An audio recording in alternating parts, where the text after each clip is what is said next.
Welcome to Calm Stories to Sleep, where each night we gently guide you into rest with soothing tales wrapped in peaceful soundscapes. We're here to help you drift off to sleep, one story at a time. If you enjoy winding down with calming stories like this, don't forget to subscribe so you won't miss any stories that will help you drift off to sleep every night. Now, settle in, dreamer. Find a soft place to rest. Close your eyes and let the world slowly drift away. Tonight, we're traveling to a quiet, hidden village, a place where sleep comes easy, but dreams have long been missing. That is, until now. The Whisper. There was a village hidden so deep within the folds of gentle green hills that most maps didn't bother to mark it. The place was small, quiet, and serene, almost too serene. It was called Dormir, and it had a secret. You see, in Dormir, no one dreamed. Not the children, not the grown-ups, not even the cats curled up by the fire. But never once would they wake with a memory of flying over clouds, or talking to moonlit creatures, or dancing beneath the stars. People still slept, of course. They would drift off at night and awaken in the morning, well rested and calm. For as long as the elders could remember, no one had ever spoken of dreams, not even once in the faded pages of Dormir's history books. In fact, most of them didn't even know what a dream felt like. It had always been that way. He was 10 years old, with soft brown eyes and a mind that always wandered, even if no dreams ever visited him in his sleep. He loved sitting by the window at night, watching the moon rise over the hills, hoping for something, anything, to stir his imagination, until the night the Whisper came. In a small house near the edge of the village lived a curious boy named Ilian. His mother would often tuck him in and smile gently. "Sleep well, Ilian," she would say, and he would reply with a quiet good night, wishing he could add, "See you in my dreams." But there were no dreams. The air was still, and even the crickets seemed to hush. Ilian lay awake, listening, waiting. That night, though, something felt different. The moon hung low and golden, casting long silver shadows through the trees. And then he heard it. He crept to the window and peeked through the glass. The village was dark and still, the only movement being the soft swaying of branches in the moonlight, a whisper, faint and gentle, like the sound of wind brushing past the curtains. But this whisper said his name, and yet something felt different. The air shimmered, almost like the world was holding its breath. It wasn't fear he felt, not exactly. It was something more like curiosity and hope. His parents' room was dark. The house made no sound but the gentle creak of the floor beneath his feet. It was as if he were the only one awake in the whole world. Ilian. He sat up, heart fluttering. Was someone outside Ilian? There it was again.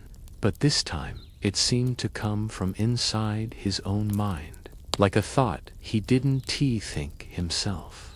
And with that whisper came a vision, just a flicker in his mind, of an old shop he had walked past every day but never once stepped inside. He rubbed his eyes. "Who's there?" he whispered back.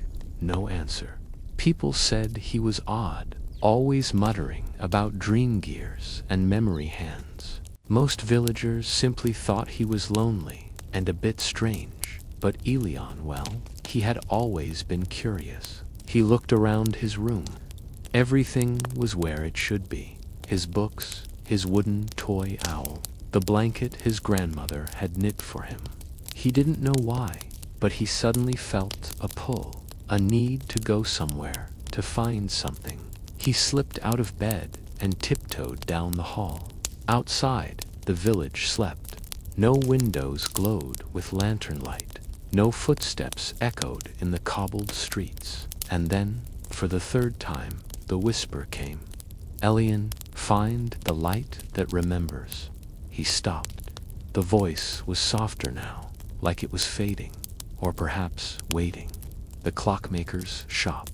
Old Mr. Avon. He hadn't seen the man in weeks. So, he followed the whisper, barefoot on cool stone paths, guided by moonlight and instinct. The clockmaker's secret.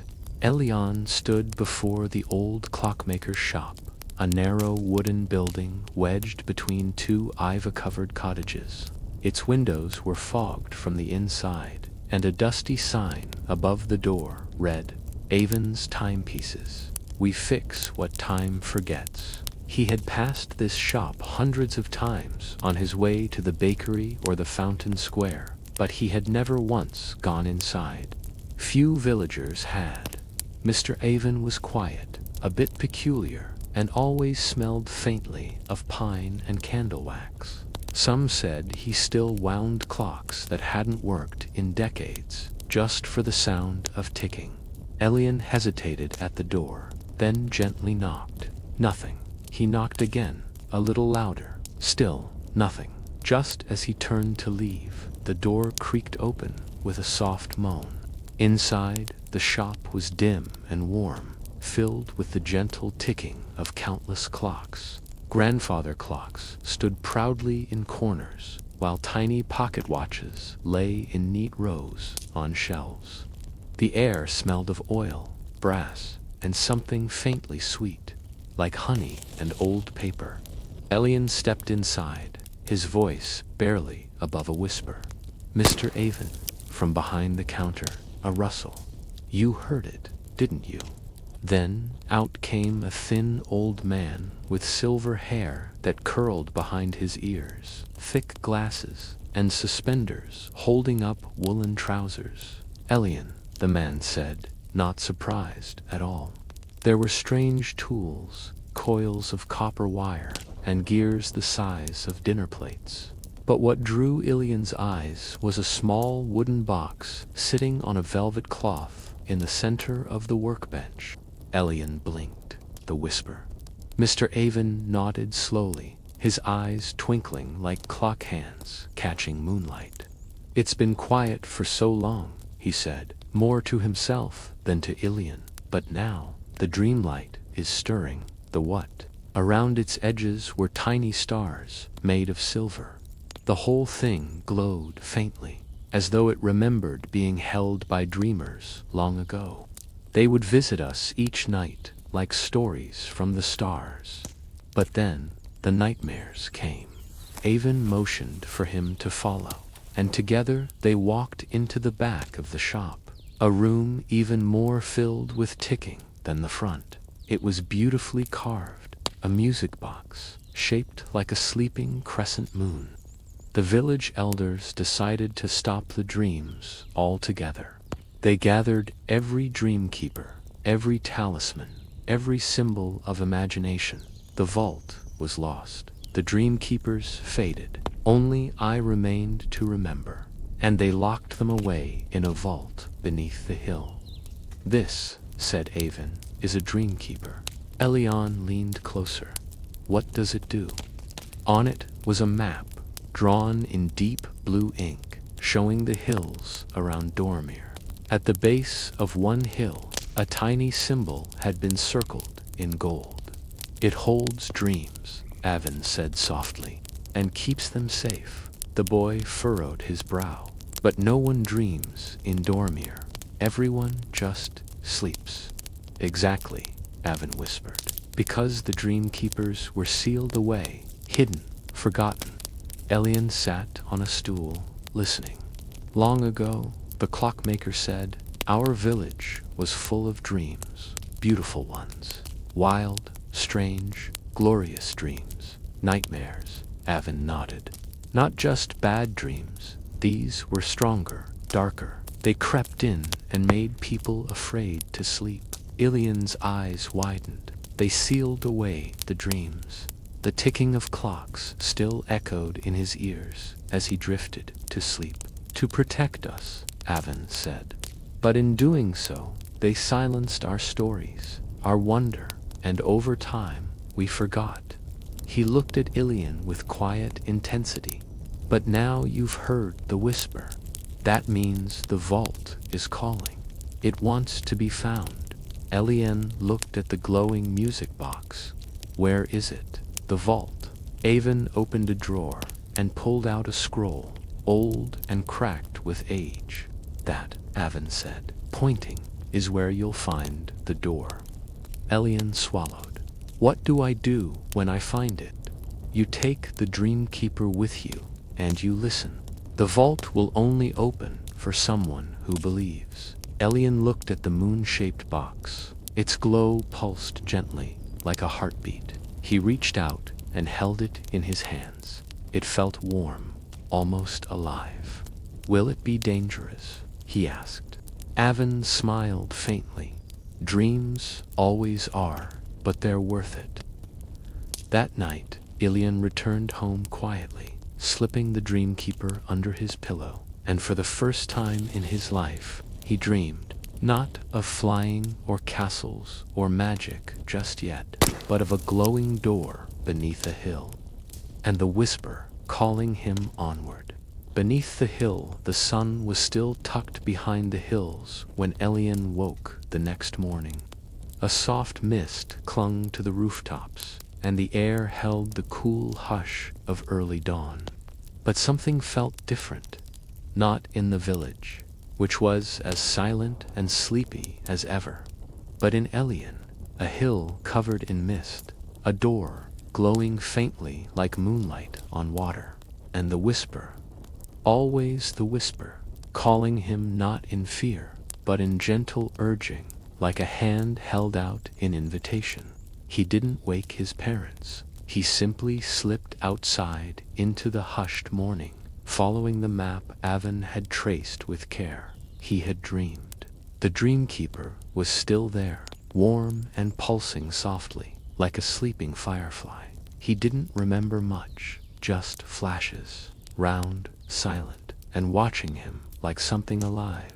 The base of it was tangled with brambles and moss, and to anyone passing by, it looked like nothing but a patch of earth and root. He sat up, reaching beneath his pillow. Dew clung to tall grass, and spider webs shimmered like silver thread. The mist thickened as he walked, muffling sound, blurring edges. It had no handle, no keyhole, just a carving of a crescent moon, almost identical to the Dreamkeeper in his bag. It wasn't scary, though. It felt like the world had slowed down to make space for something magical.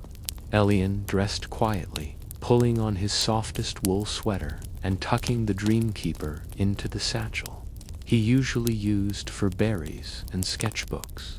The Dreamkeeper still glowed, but faintly now, like a fading ember. He remembered Avon's words, "The vault will only open for someone who believes." He thought of dreams, not the kind he'd had last night, but the ones he'd wished for all his life. Dreams of riding cloud creatures through the sky, dreams of hidden libraries beneath waterfalls, dreams of stars that told stories when you looked at them the right way. The path led out of Dormir, through the elder orchard, where twisted trees bent like old dancers in the fog. By the time he reached the base of the hill, the sun was trying to rise, but hadn't yet broken through the clouds. Ilian stopped. The hill was exactly as it had appeared in his dream, but he knew better. He stepped closer and felt it, a tug in his chest, like the Dreamkeeper was humming in rhythm with the earth itself, with a slow groan like a mountain sighing in its sleep. The door began to open. He knelt in the grass, gently brushing away leaves and vines. The walls were smooth, as though shaped not by tools, but by time and water and care.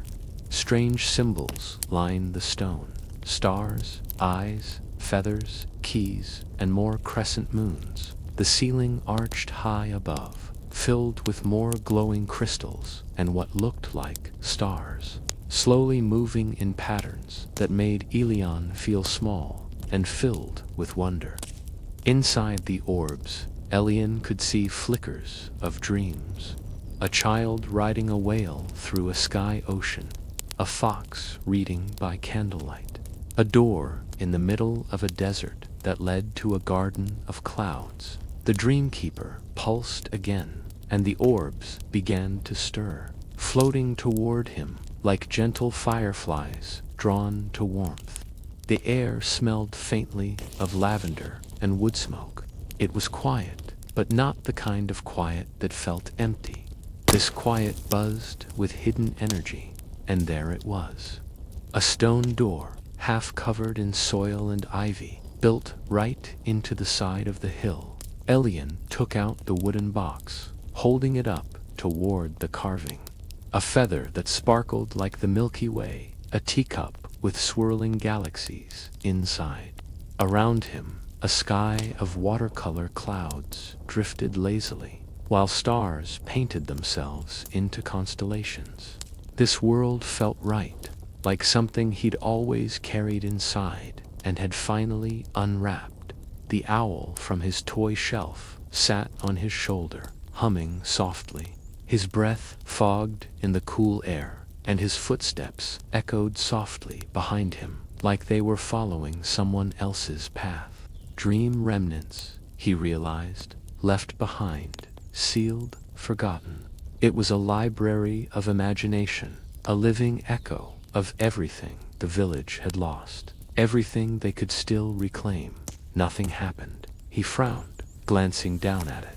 Elion sat cross-legged in front of the door and closed his eyes. He breathed slowly, letting the stillness of the forest settle over him. He whispered quietly, "I believe." The Dreamkeeper pulsed in his hands, once, twice, and then began to glow brighter. A gentle click echoed through the earth. Elion opened his eyes.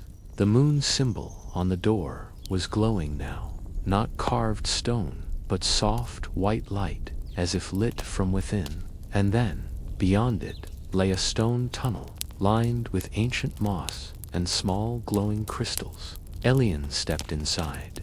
The tunnel curved gently downward, the crystals providing just enough light to see. As he walked, he passed small alcoves built into the walls, each containing an object sealed in glass. A child's spinning top that shimmered with rainbow colors. He slowed his pace, drinking in the magic of it all.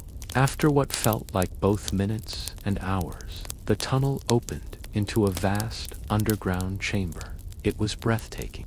The room stretched wider than any hall in the village. In the center of the room floated hundreds of orbs, suspended in midair, each one glowing with a different light and swirling with motion. The vault of forgotten dreams. He stepped forward slowly, as if afraid to wake the room from slumber. One of them hovered inches from his face. Inside it, he saw a version of himself, older, maybe a few years, walking beside the owl he kept on his shelf, now brought to life, both exploring a world made of folded paper and music. He reached out and touched the orb. The world dissolved in light. He was standing on a floating bridge made of violin strings. He laughed, not just from joy, but from recognition. He spent what felt like hours in that world, walking through starlit orchards, listening to whales sing from sky rivers, watching books bloom from trees. When he finally returned to the chamber, it was with tears in his eyes. The vault wasn't just a place of forgotten dreams. Elion sat beneath the stars of the vault, pulling the Dreamkeeper close to his chest. It glowed steadily now, as if proud of him. He didn't know what would happen next, but he knew this. He had opened the door, and now he had to help others find it too. The Vault of Forgotten Dreams. Elion sat quietly in the heart of the dream vault, gazing up at the moving sky of stars and swirling orbs above him. The gentle hum of dreams filled the space, not loud, but soft, like wind through leaves or distant waves brushing against a far-off shore. The Dreamkeeper in his lap glowed with a steady warmth, its crescent moon shape still pulsing softly with light. The air smelled of old wood, honeyed stone, and something like ... possibility. He wasn't afraid, not because he was special, but because he was curious, and he had dared to believe when no one else did. He was still a child, but he felt something inside him shift, like he had stepped into a story he was always meant to be part of. Each orb drifted gently in the air, never crashing, never colliding, like they had their own rhythm, their own sense of time. Her laughter echoed through the dream, soundless but full of life. Elian smiled. It was someone's longing, someone's forgotten story, tucked away for safekeeping. This was more than imagination. It was memory, emotion, spirit. He paused beside a glowing silver orb with soft purple light inside. He stood and walked slowly around the chamber. Inside, he saw an old woman flying on a kite made of starlight, soaring above mountains that rose and fell like the notes of a lullaby. Elian stepped closer and saw a round indentation carved into the middle, shaped exactly like the base of the Dreamkeeper. The stars above swirled into a spiral, and a soft hum rose from beneath the floor, a chord, warm and deep, like the beginning of a song. He turned to another orb, this one emerald green, but golden and soft. The light drifted upward, and as it did, it touched the orbs around the chamber, one by one. Inside, a treehouse village floated on clouds, with bridges made of rainbow-colored threads and children chasing butterflies with glowing wings. He touched the orb gently, not to enter, but simply to connect. And as he did, he felt something, not a thought, but a feeling. Hope. The dream wasn't just a fantasy. Elian looked around, heart full. Not just dreams at night, but the very spark of wonder. The color in their thoughts, the whisper of what could be, the courage to believe in more. This was what Dormir had lost. In the center of the vault stood a pedestal, low and wide, made of glowing crystal. He placed the music box gently onto it. Dreams from long ago were returning, weaving back into the hearts of those who had locked them away. The Dreamkeeper's light continued to flow, and with it came warmth, not just in the air, but in his chest. At first, nothing happened. Then, slowly, the chamber dimmed. The stars above settled, and the Dreamkeeper's glow faded gently. The music box clicked closed on its own, now quiet, its work complete. For now, people who hadn't dreamed in decades, suddenly curling into softer slumbers, faces shifting as visions touched their minds. The Dreamkeeper opened. He saw himself dreaming. Even the stones seemed to hum with gratitude. The lid lifted on its own, and from within poured a slow, shimmering stream of light. Not bright, mist curled around his feet like sleepy cats, and birds began to sing somewhere deep in the trees. Each orb shimmered brighter, and each one now glowed more softly, as if nodding to him in thanks. And then they began to drift upward toward the ceiling, not vanishing, but rising through the stone like mist through sunlight. Elian gasped. Where are they going? A voice, soft and low, echoed around the chamber, not from any one place, but from the air itself. And around him, the air was full of glowing fragments, little firefly-like specks, drifting gently in the moonlight. The dreams were returning to him, too. This morning, she wasn't at the window. She was asleep on her chair, her book fallen open beside her, and on her lips, a smile. No trumpets sounded. No banners flew. No one was waiting to cheer or question him. A rooster crowed, then trailed off. The sounds of morning seemed less mechanical now, less predictable. Home, his parents were still asleep. The house was silent, wrapped in a kind of peace he had never noticed before. He turned, but saw no one. Dreams do not die, Elian. They sleep, and now they awaken. The vault was releasing them, sending them back to Dormir, to the people who had forgotten. Elian watched, eyes wide, as orb after orb rose into the ceiling, vanishing like stars slipping into morning. He wasn't just a boy anymore. He was a keeper, a reminder, the spark that lit the lantern. When the final orb had risen, the chamber slowly dimmed once again. Elian picked it up and held it close. Then, from a far corner of the room, something caught his eye.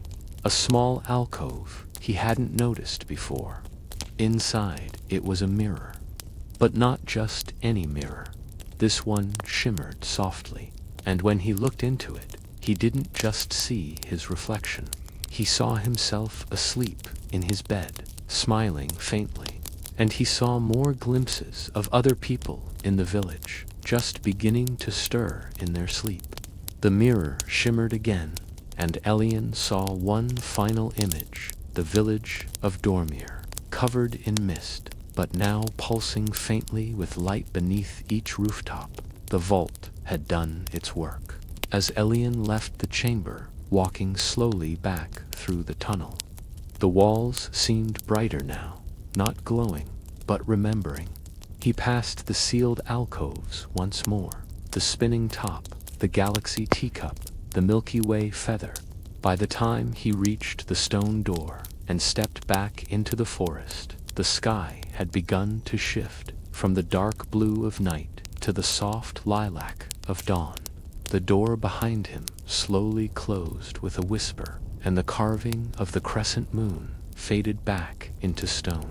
The hill looked just like it had before, like nothing had ever been hidden there, but Elian knew better. As he walked back toward Dormir, the village seemed the same on the outside, but something was different. He could feel it. A dog barked once in the distance, and then paused, as if confused. He passed his neighbor's house, where old Mrs. Bettle often sat by the window with a teacup in hand. Further down the street, the baker, who always rose before the sun, was still in bed, arms curled around his pillow, breath slow and even, a look of childlike wonder on his face. Dreams were returning, gently, quietly, like petals drifting down.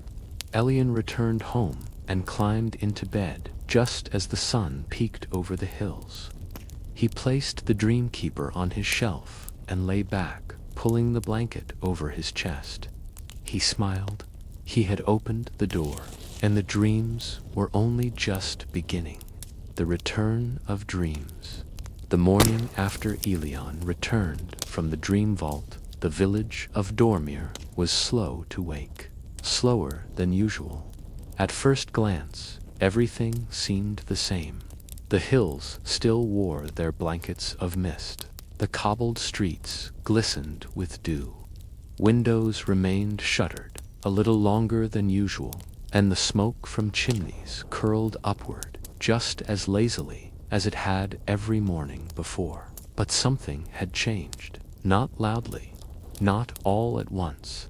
It was subtle, like the way the scent of rain lingers in the air long after a storm has passed, or how the warmth of sunlight filters through a forest without disturbing the shadows. Dormir was dreaming again.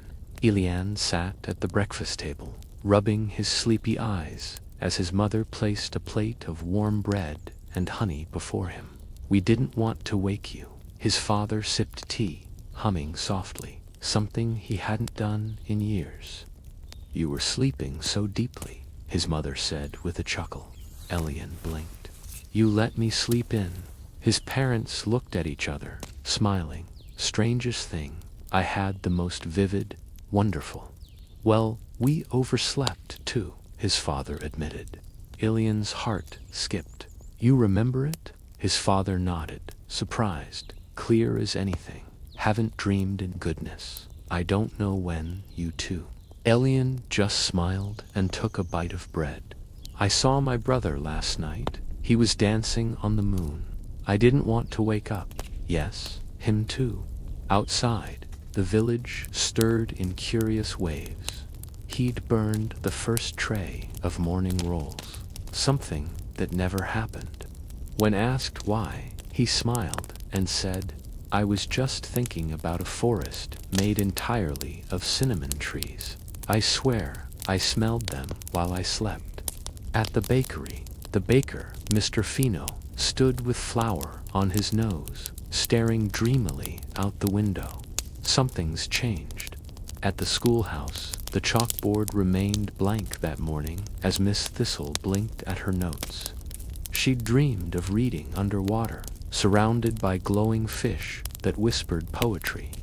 She sat quietly, writing every word she remembered into her journal, heart full in a way it hadn't been for years. And in the marketplace, a woman named Mara, who usually spoke only when spoken to, suddenly turned to her friend and said, "Whispers traveled like dandelion seeds on the wind. I had a dream too." He pulled out old boxes, polished ancient gears, and wound clocks that hadn't ticked since his youth. It felt so real. It was a return to color, to wonder, to imagination. The change wasn't loud. There were no marching bands or church bells, but people walked slower, smiled longer, looked at the sky with eyes that lingered. They are, one by one, not like a storm, but like spring. Children woke up giggling, like this was the beginning of something even bigger. Elders paused mid-step to recall fragments of a long-lost night, and even the cats seemed dreamier, curling into sunbeams with tails twitching in invisible adventures. Miss Thistle had created a dream journal corner with velvet cushions and soft light, where anyone could come, close their eyes, and write what they saw in sleep. Began carving small statues, a bird with wings made of keys, a cat curled around a floating lantern, a child reaching up to catch a dream. Back at the clockmaker's shop, Mr. Avon dusted off shelves that hadn't seen sunlight in years. When Elian arrived, he found the shop bright and humming. "You saw it," Avon said, without turning around, "didn't you?" A few villagers claimed nothing had changed at all, and that was fine too. Elian nodded. It was beautiful. Children painted what they saw at night. Skies of cotton candy clouds, glowing staircases that led to whispering stars, forests with glowing leaves that laughed in the wind. Avon smiled, his eyes shining behind thick glasses, and you opened it. The vault listened, others glowing with soft paint that shimmered as they moved. "I think the dreams are coming back," Elian said, placing the Dreamkeeper gently on the counter. Long ago, it had been common, a way to honor the realm between wake and sleep. Avon ran a careful hand over it, nodding thoughtfully. The old man looked at Elian with warmth. Some people held hands, others simply closed their eyes. "You've done something no one else dared to do. Believe in what couldn't be seen. That's how dreams survive." Just a few quiet words, barely louder than the wind.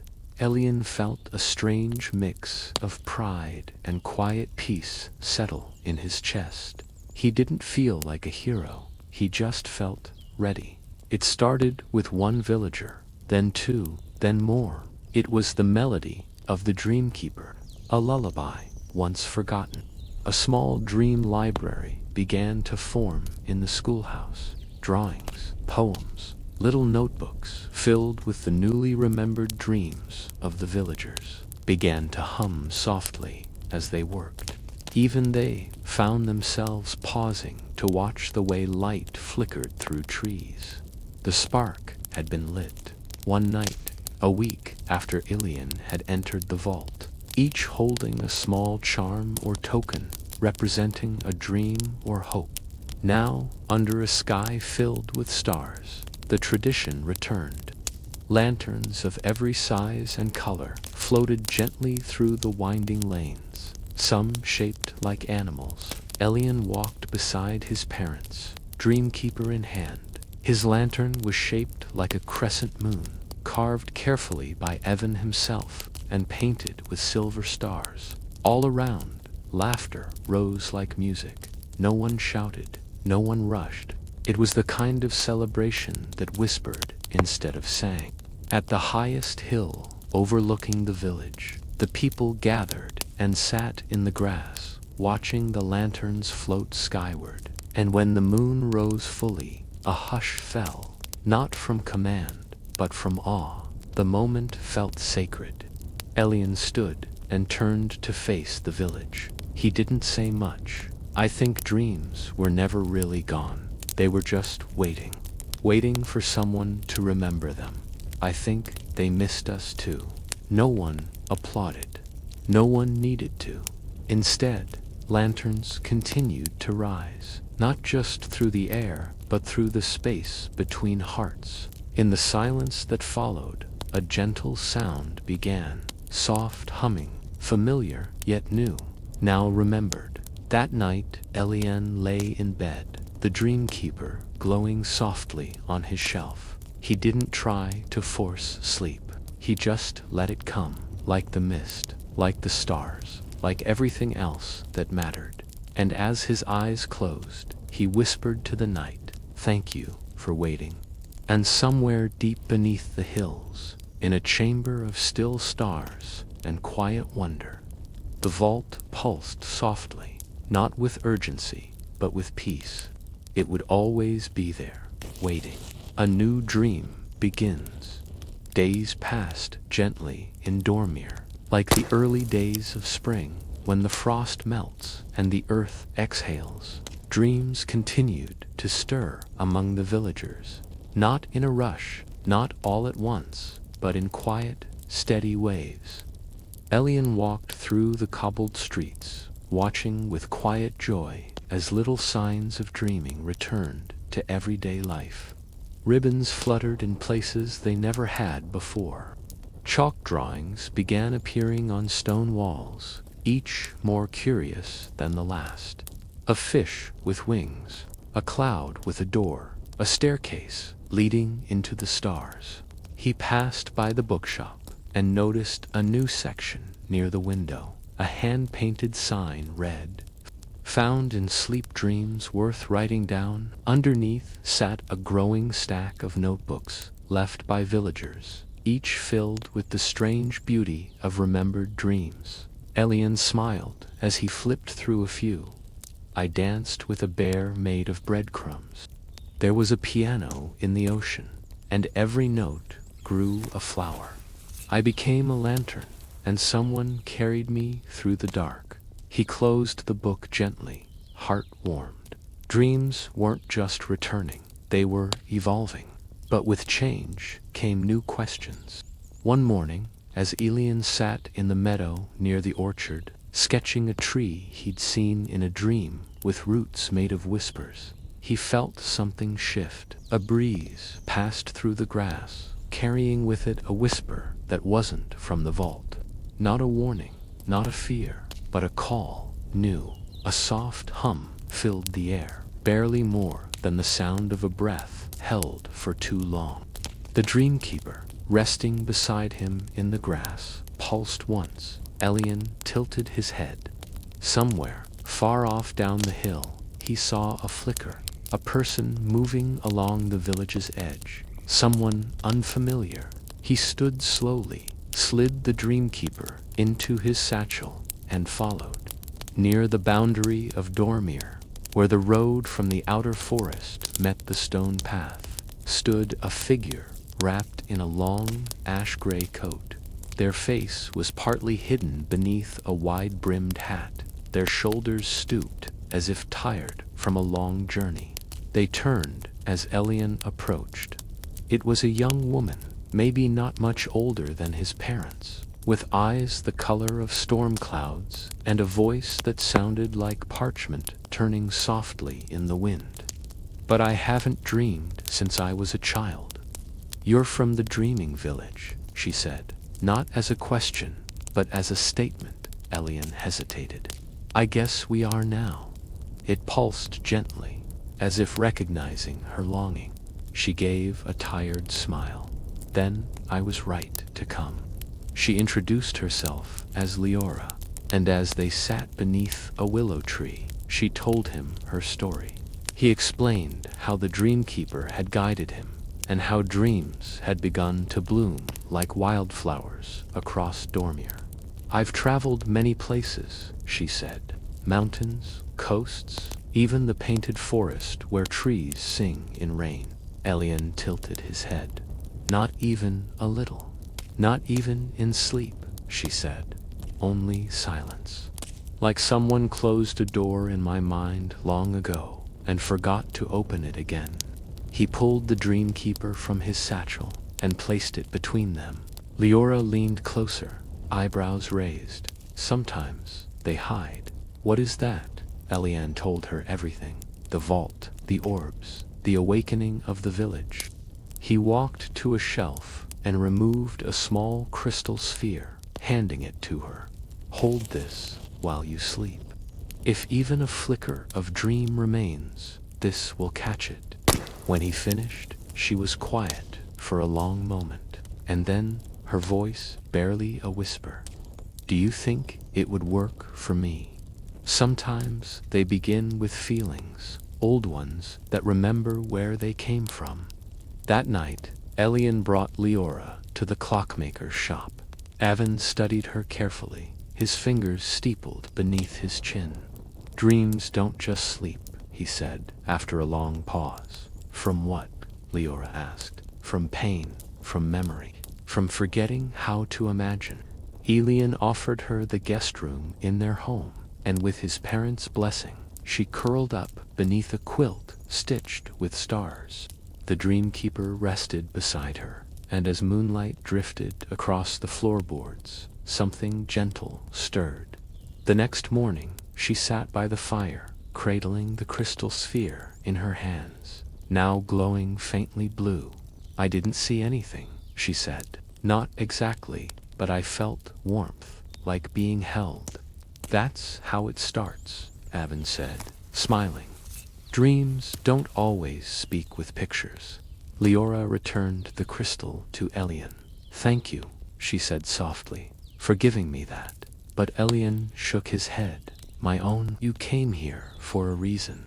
Maybe your dreams are meant to find something new." Over the next few days, Leora became part of the village rhythm. He just sat with her until the tears slowed and the silence returned, not empty, but full of something new. She helped the baker carry warm loaves through the square, joined children as they painted on the fountain stones, and sat beneath trees, scribbling notes in a leather-bound journal. At night, she would sit with Elian under the stars, the Dreamkeeper resting quietly between them. He had built something new, a second Dreamkeeper, shaped like a glowing feather. They spoke about dreams, but also about stories. Stories of faraway cities, where birds told fortunes, and stories of children who could read the future in candle flames. One evening, she looked at him and said, "You remind me of someone I forgot I ever was." And Elian understood, because he felt it too. One morning, something new happened. Leora woke with wide eyes, her hair tousled, her journal clutched tightly. "I dreamed," she said breathlessly. "I dreamed of a door in a meadow, and when I opened it, I heard laughter." She wept, Elian didn't need to say anything. That evening, as lanterns flickered to life across the village, Avian brought them both into his shop. "It's yours," he told Leora, "to carry forward. Dreams grow best when shared." She held it gently, as if it might take flight, and Elian smiled, because he knew this was just the beginning. The sleepless stranger. The dreams of Dormir had returned, but as with all new beginnings, they brought shadows too, not of fear, but of mystery. And one quiet evening, with the moon half-drawn in the sky, and the trees rustling like old storytellers, someone new came walking down the eastern road. He wore a tattered coat and a hood that never quite showed his face. His boots were worn from countless miles. A large satchel hung at his side, bulging with hunawat. He walked with purpose, yet his shoulders drooped like someone forever in search of rest. No one saw exactly when he entered. The first to notice him was Miss Thistle, who glanced up from sweeping the schoolhouse steps and found him simply standing there. "Evenin'," she said, brushing hair from her eyes. The stranger nodded once, but said nothing. He looked around the village square, the soft-lit windows, the children chasing fireflies, the old men laughing over tea. His gaze lingered on the lanterns hanging from the trees. Finally he spoke. "Does it live here?" The stranger sat at the base of the tree, polishing something from his bag. A small brass device, shaped like an hourglass, with no sand. Miss Thistle blinked. "What lives here, sir?" He paused. "Dreams." Word of the stranger spread by morning. In Dormir, strangers were rare. Strangers who asked about dreams, rarer still. But you're the boy who reopened the vault. Elian met him later that day, beneath the old chestnut tree, where he often sketched and read in the afternoons. "You're Elian," the man said, not looking up. "I come from the city of Grivith, a place where dreaming is illegal. That they gave people ideas, dangerous ones. So they banned sleep stories, outlawed books with too much wonder, replaced lullabies with routines. After a while, people forgot how to imagine. They looked like mirrors with nothing to reflect." Elian blinked, cautious. "Have we met?" "No." He turned the device in his hands. Inside were drawings, tiny ones. A child floating through the stars. A whale made of smoke. A door with no keyhole. Elian felt the Dreamkeeper pulse in his pocket. The man looked up at last, and Elian saw his eyes. Not cold, not cruel, but empty in a way that startled him. "I'm called Kale," he said. Elian sat beside him, the silence between them deep but not uncomfortable. Kale spoke in slow, measured sentences, like each word cost him a little more breath. "In Grivith, the leaders believed dreams led to rebellion. You're hollowed, like your dreams were taken, not forgotten." He paused, voice barely above the breeze. "But some of us remembered, where machines hummed through the night, stealing not just thoughts, but potential, creativity, soul." He opened his satchel and pulled out a journal, pages yellowed and brittle. "These are from before," Kale said. "When I was still able to dream." Elian gently touched one of the pages. "But it can protect the spark inside you, if there's even a flicker left. But here, it's different. I felt it the moment I arrived, filled with books, soft quilts, and a fireplace that smelled of lavender and pine. What happened? I don't know. One day it just stopped, like a light switching off inside me. I've been searching for the spark ever since. But possibility." That evening, Elian brought Kale to the clockmaker's shop. Avon studied him with the careful gaze of someone who had seen the world go quiet and come alive again. "You're not just dreamless," Avon said softly. Cale nodded once. Yes. He told them of the Whispering Walls, a prison in Griffith, where dreamers were locked away. Avon's expression darkened. "They've turned dreams into something dangerous," Cale said. He carved figurines with Mara the Mason, his hands finding rhythm in the quiet. He began writing again, short poems in the margins of old books, like seeds planted in forgotten soil. The old clockmaker walked to a shelf and retrieved a second object, a small pendant in the shape of a sleeping fox, one of the oldest tools of the vault. "It may not bring your dreams back completely. This is a dream talisman," he said. Cale took it with quiet reverence. That night, he stayed at the Lantern House, a cozy, abandoned building that villagers had slowly turned into a space for visitors, just rest. Elian visited him just before bed, placing the Dreamkeeper on the nightstand beside the pendant. "You don't have to try," he said gently. Cale nodded, lying back beneath the patchwork quilt. For the first time in years, he let himself sleep without walls built around his thoughts. A warmth behind his eyes, a flicker at the edges of sleep. Not light, not picture. The next morning, he woke with tears on his cheeks. Not because he had dreamed, but because he had felt something stir. He told Elian about it at sunrise, sitting by the fountain where birds were already splashing playfully in the water. "I didn't see anything," he whispered, "but I heard a sound." What kind of sound? Inside, it was his younger self, a boy with ink-stained fingers, staring up at the stars. Cale tilted his head, listening inward. A lullaby, one I thought I'd forgotten. Over the next few days, Cale stayed in Dormir, helping where he could. He taught the children from the city how to build dream catchers from river reeds and yarn. One morning, he handed Elian a small folded page. On it was written, "I once thought sleep was a silence, but now I know it's a door. And dreams, they're not escapes, they're maps to who we were, to who we might still become." The boy smiled, then whispered. Then, on the 7th night of his stay, Cale dreamed, not deeply, not clearly, but fully. He saw a lantern floating just above a stream. "You never lost me. I just waited for you to believe again. That even when the sand runs out, there's still time to dream."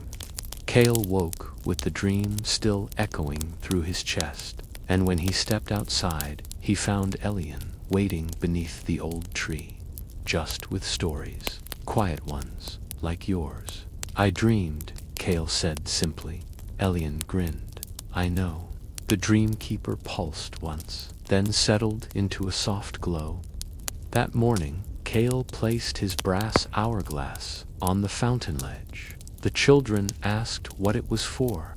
"A reminder," he said. Later that afternoon, he prepared to leave. Elian walked with him to the village edge. "Back to Griffith?" Elian asked. Cale nodded. "Someone has to bring the spark. Maybe not with noise, maybe not with magic." He paused. "The vault will call others, won't it?" Elian nodded. "It already has." They clasped hands, not in goodbye, but in understanding. Then Cale turned and walked back down the road, the dream talisman glowing faintly against his chest. That night, Dormir slept peacefully, but far away, in the city of Griffith, a child stirred from sleep with wide eyes and whispered, "I saw stars in my room. I think I was flying." The dream thief, Dormir, was dreaming again, and with each passing day, the village pulsed with more color, more warmth, more wonder. You could feel it in the air, a quiet magic that settled like snow on rooftops, drifted through open windows, and tucked itself into the corners of sleepy rooms. Even those who had once scoffed at the idea of dreams, the practical ones, the tired ones, began to soften. The stern shopkeeper, Mr. Bellows, now woke early just to write down his nighttime adventures, and the mayor herself, who once declared dreams a waste of time, began wearing cloaks stitched with stars and humming lullabies as she walked through town, but far beyond the gentle hills of Dormir, past the meadows and forest where the mist thinned into shadow. Something else had begun to stir, something ancient. It was not a creature of flesh, nor of bone.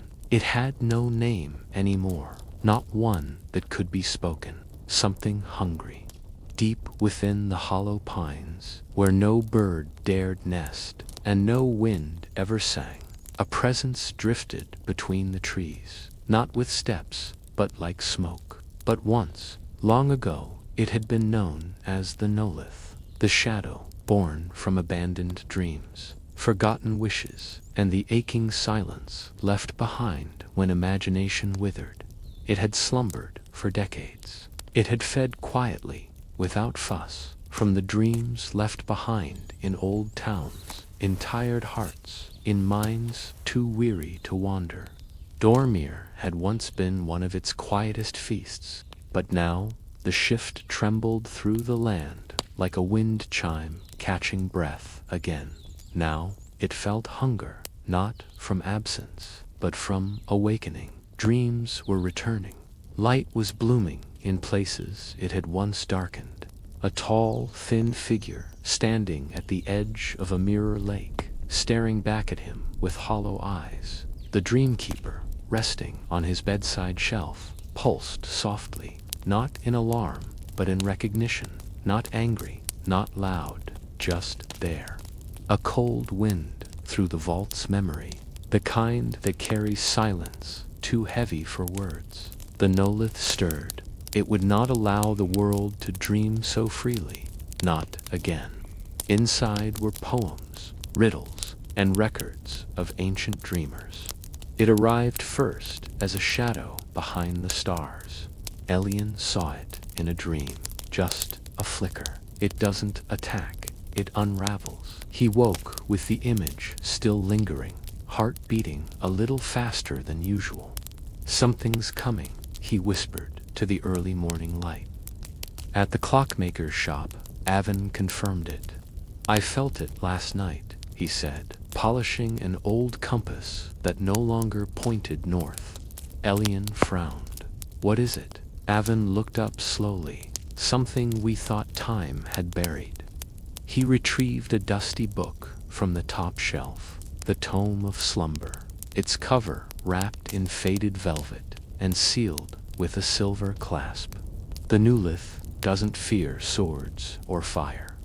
Avon flipped through the pages until he found the one he feared, a charcoal sketch of a tall figure draped in fog, with empty circles for eyes. The Nullith, he said. The shadow of unremembered dreams. It feeds on the pieces people leave behind, the dreams they don't believe in anymore.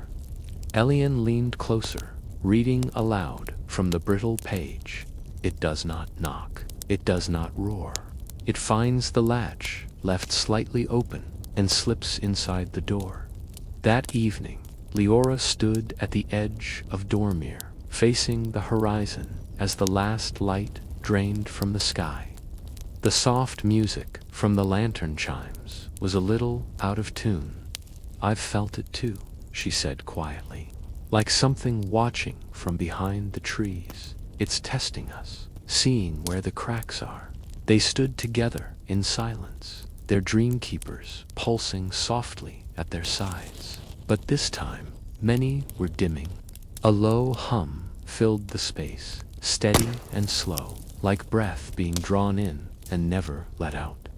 We can't let it take what we've found, Elian said. No, Leora agreed, but we can't fight it the way you'd fight a beast. What does it fear, then? She turned to him, eyes glowing faintly. hope, memory, belief. When it reached the center, it turned toward Elian. Its voice, if it could be called that, echoed inside his chest rather than his ears. The next morning, odd things began happening. A mural painted by the children, a glowing castle floating in the sky, faded overnight, turning gray. Mr. Fenno, the baker, forgot his recipe for honey loaves, though he'd used it every day for 30 years. Miss Thistle opened her dream journal to find all the pages blank, as if the ink itself had forgotten what it once knew. "It's not just feeding," Avon said. Elian looked around the village square. The dream flags fluttering in the wind were now limp, and in the corners of people's eyes, a strange weariness returned. That night, Elian had another dream, or perhaps it was a memory folded into sleep. He was in the vault again, surrounded by floating orbs. Then, from the far edge of the chamber, a figure approached. It did not walk, it slid. Dozens of villagers, the old, the young, the quiet, the curious, the Nullith. As it passed the orbs, they dimmed further, shriveling into shadows. Dreams are fragile. It won't knock, it won't roar, it will simply wait. For us to stop believing, I only take what is forgotten, left behind, left unloved. Elian stepped forward. But they're not forgotten anymore. Not yet, it hissed, but they will be. They always are. Then it vanished. Elian woke with a start, the Dreamkeeper flickering wildly. The next morning, he gathered the dreamers, Avon, Leora, Kale, who had returned the day before, with others from distant towns, now stirring with dream again. Miss Thistle, Mara. They met beneath the dream tree, a willow whose leaves now shimmered faintly with memories. Elian stood before them. "There's a shadow coming," he said gently. A hush fell over the crowd. "But we won't," he said. "We can't." He reached into his satchel and lifted the Dreamkeeper high. "We remember, we choose to dream." And the moment he said it, a light pulsed from the music box, soft, warm, steady. One by one, others raised their Dreamkeepers, talismans, drawings, and journals. Light glowed from every hand, every heart, and together they began to hum the old lullaby, the one that had first unlocked the vault, a song not of battle, but of remembrance. That night, when the Nullith returned, it found a different Dormir.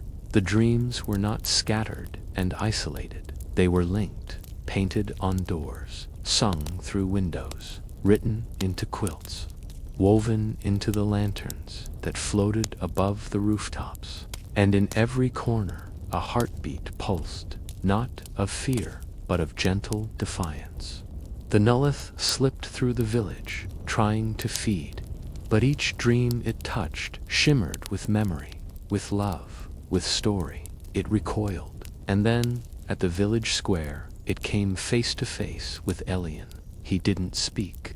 He simply held out the Dreamkeeper, and it sang. A note so pure, so full, that the shadow around the Nullith began to quiver. "You will forget me," it rasped. Elian answered, softly, "But I'll remember this." And then the Dreamkeeper opened, and from it poured a light so warm, so full of everything. Stars, rivers, lullabies, laughter, love, that the Nullith cracked like glass and vanished. That night, every dream in Dormir was vivid.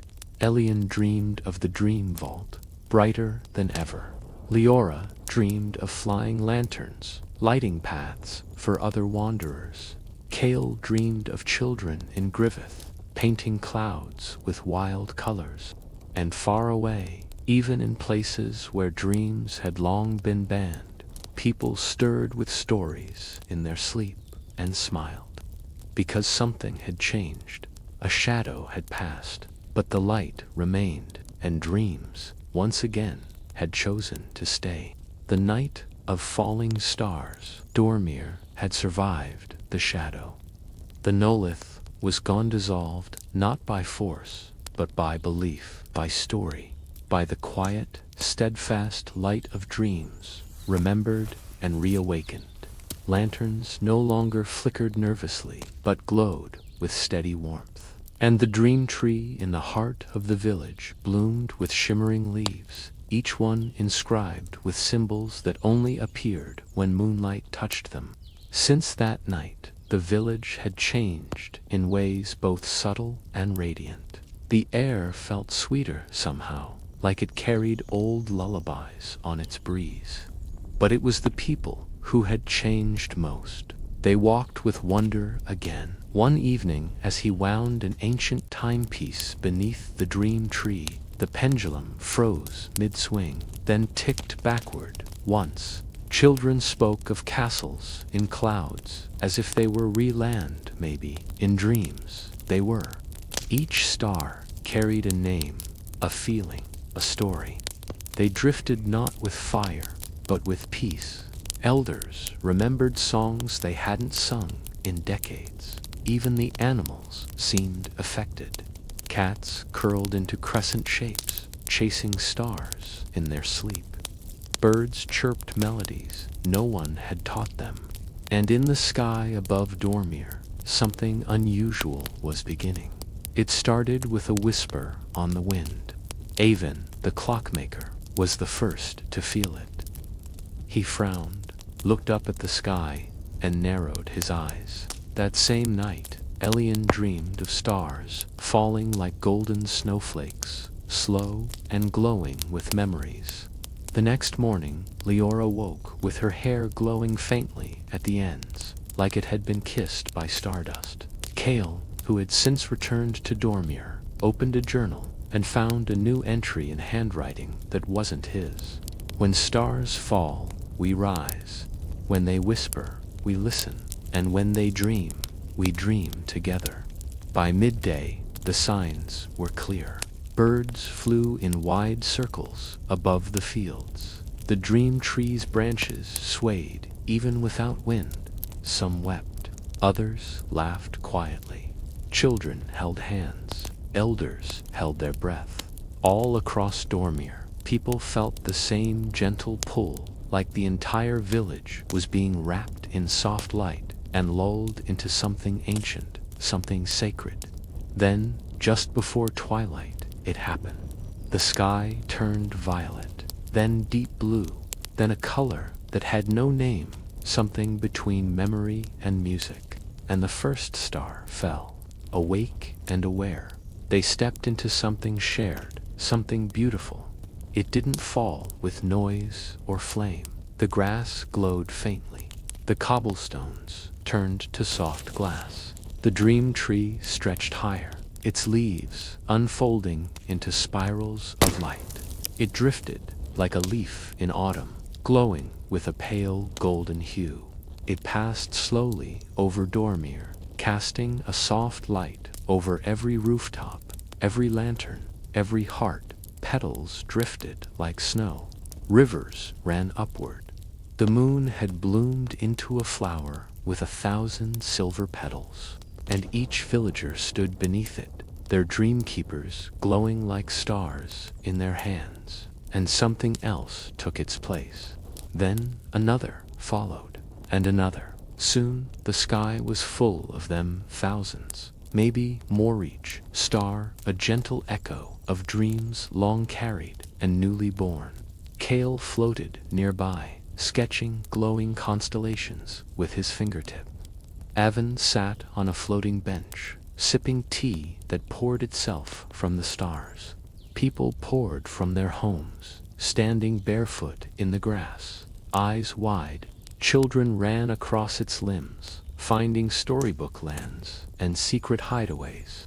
Ladders appeared and led to dreams tucked inside glowing bubbles. Some villagers simply lay in the grass, feeling the stardust fall on their cheeks. And then together, as if guided by something unseen, the village began to dream. No one fell asleep. not in the usual sense, a voice. It was as though the dream came to them not behind closed eyes, but in the open, a waking dream. Mr. Fino baked bread that sang when sliced. Miss Thistle taught a class of fireflies, their wings pulsing with poetry. It began with the land itself shifting gently, like a blanket pulled tight. Then the village faded. They stood not in Dormir, but in a floating garden in the sky, dressed in woven light and holding nothing at all. Elian looked around, astonished. Leora stood beside him, her cloak transformed into flowing stardust. The villagers gasped in joy, but made no sound. This dream required no voice. It was felt. Every person saw something different, yet all of it belonged to everyone. There, in the center, it grew upward into the sky, its branches forming bridges between floating worlds. And at the heart of it all, Elian felt it. This was not just a dream.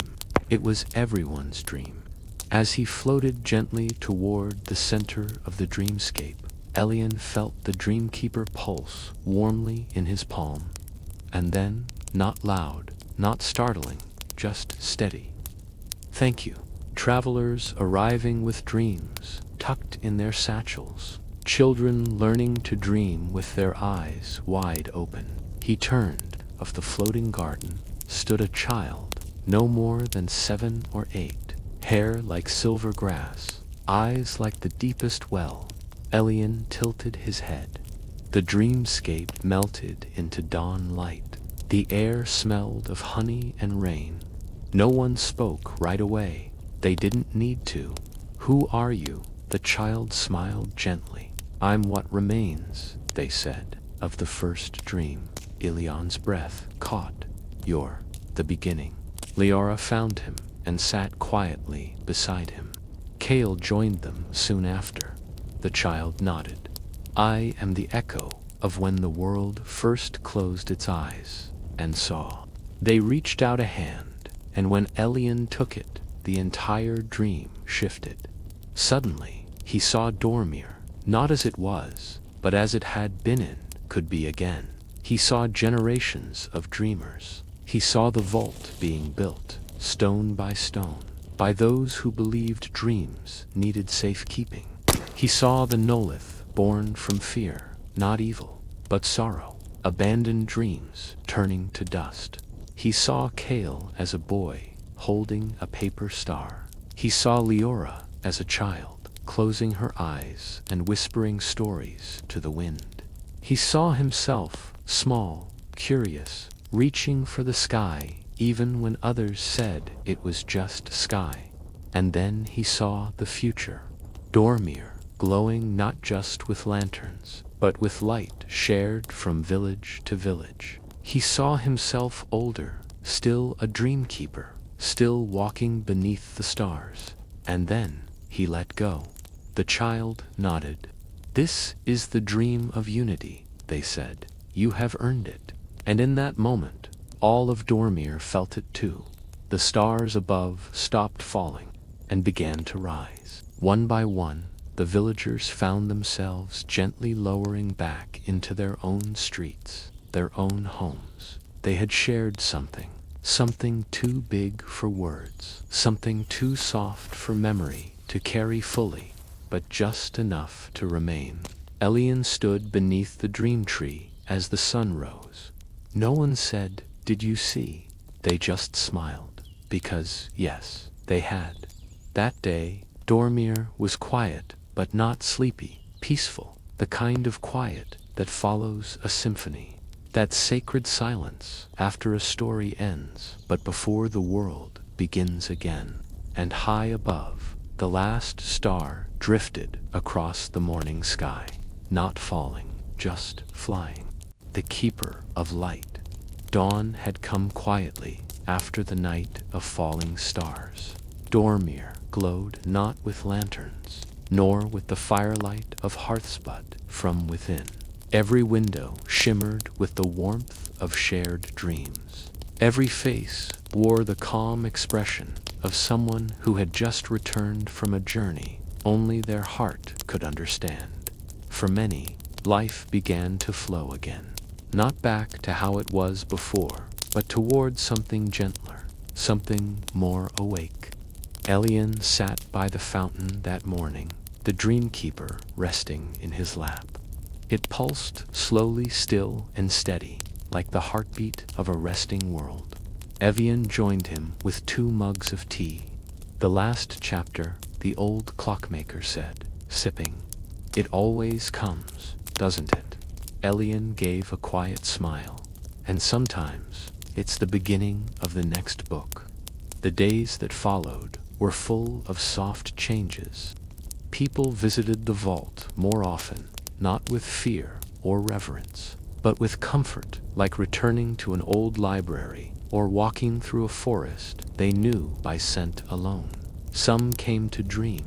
Others came just to be near the orbs, to feel the soft hum of memory moving through the air. She titled it The Atlas of Dreams. Its pages were filled with words, sketches, and symbols only some could decipher, but all could feel. And books you could add to, even while asleep. Travelers began arriving more often, drawn by stories whispered from village to village. Leora began recording the dreams in a large book with a cover of polished bark and pressed wildflowers. Kale built what he called a dream house at the edge of Dormir, a small cottage with hammocks for daydreamers. Instruments strung along the walls, each came with tired hearts and quiet questions, and each left with a glimmer of something glowing behind their eyes. One afternoon, as Elian strolled beneath the dream tree, he noticed something new. One of them, a freckled girl with wind-curled hair, held a small lantern in her lap. "Where did you get that?" A small group of children sat in a circle at the base of its roots. "But when I woke up, it was still there." But it wasn't just any lantern.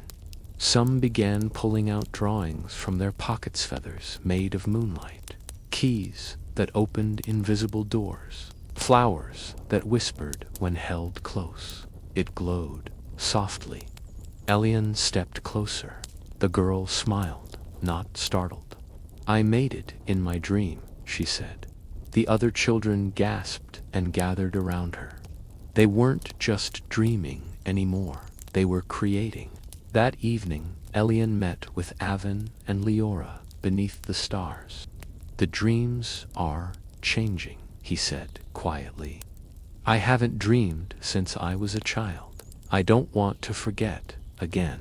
Avon nodded. "They're anchoring," Leora added. "They're stepping into the waking world." That night, she dreamed of whales swimming through cloudsand, awoke with tears on her cheeks and laughter in her chest. Elian looked at the Dreamkeeper, still humming in his satchel. "What happens when dreams become real?" Avon smiled. "Then the world itself begins to dream." One man claimed a wind spoke to him. Another said he followed a fox made of sparks. A child simply drew a map and walked until it matched. The next day, something even more unexpected happened. A knock came at Ilian's door. A young woman stood there, no more than 20, with a cloak stitched from seaweed and shells. "You don't know me," she said, "but I've heard the stories. I walked for 6 days to get here." Elian welcomed her inside, offered her tea, and gave her a small orb from the vault. By the end of the week, 14 more travelers had arrived. Some had walked from far-off towns. Others had been guided by dreams themselves. Dormir had become a lighthouse for the sleeping world. One morning, as the village prepared for the first festival of dreams, Avon asked Elian to walk with him. They climbed the hill beyond the orchard, where the wind always carried stories. There Avon stopped and turned. "My time as Dreamkeeper is over," he said softly. yours began long ago, but it's time to make it known. Elian said nothing, and summer painted dreams in children's footprints, not out of fear, but out of awe. He had never thought of himself as anything more than a listener, a guide, a boy who once found a locked vault and simply asked why. But now he understood. Dreams weren't kept. He still wrote dreams in the margins of old books. He still welcomed strangers with tea and silence and understanding. They were carried. That evening, under the light of a full moon, Elian was named the new keeper of dreams. No crowns, no fanfare, just the gentle hum of the vault opening and the dreamkeeper glowing brighter than ever before. He stood beneath the dream tree, surrounded by the village young and old, new and familiar, and spoke just 5 words. We are all dreamkeepers now. Time passed gently after that. The stone shimmered, then closed, not in ending, but in safekeeping. Seasons folded into one another like pages in a storybook. Autumn kissed the fields with gold. Winter wrapped the rooftops in quiet. Spring sang lullabies to the flowers. Elian grew older, not quickly, just enough. He still walked the hills, sketchbook in hand. But more than that, he taught. He taught the children how to listen for dreams in the wind, how to tend the vault like a garden, how to carry a spark in their hearts even when the world seemed gray. And always the dream tree watched. Then, one night, years later, Elian stood beneath the stars, looking out over Dormir. The village shimmered with light, not from fire, but from within. Lanterns floated like fireflies. Laughter drifted from open windows. Music hummed through the grass. He held the Dreamkeeper in both hands. It was time. He walked to the vault, now glowing like a heartbeat, and placed the Dreamkeeper inside. And if you ever find a door that won't open, knock, and Elian whispered, "You're ready now. The next dreamer will find you, part of the grass, part of the lullaby." And as he walked down the hill, he passed a girl sitting beneath the dream tree, curly hair, freckles, the same lantern glowing in her lap. Elian paused. "Do you dream?" he asked. She nodded. "I do. What do you see?" She thought for a moment. "I see a world where even the shadows dreams. I see a fox made of feathers. I see a city that sings, and a boy who carries light in his pocket." Elian smiled gently. "Then keep dreaming," he said. The stars twinkled above as Elian walked on. His figure softened, as if becoming part of the wind itself. He was not gone, only dreaming again. And in Dormir, the village without dreams no longer carried that name. It was now known simply as the Village of Light, where every night 1,000 stories waited, and every morning 1,000 dreamers woke with wonder in their eyes. The end. Sleep well, dreamer. Your story is still being written. And now, dear dreamer, let your eyes grow heavy, let your breath slow and soften, and let the magic of Dormir drift gently into your own dreams. You are safe, you are calm, and your story is still being written. Good night, and may the stars carry you to beautiful places. Sleep well. This is Calm Stories to Sleep, signing off.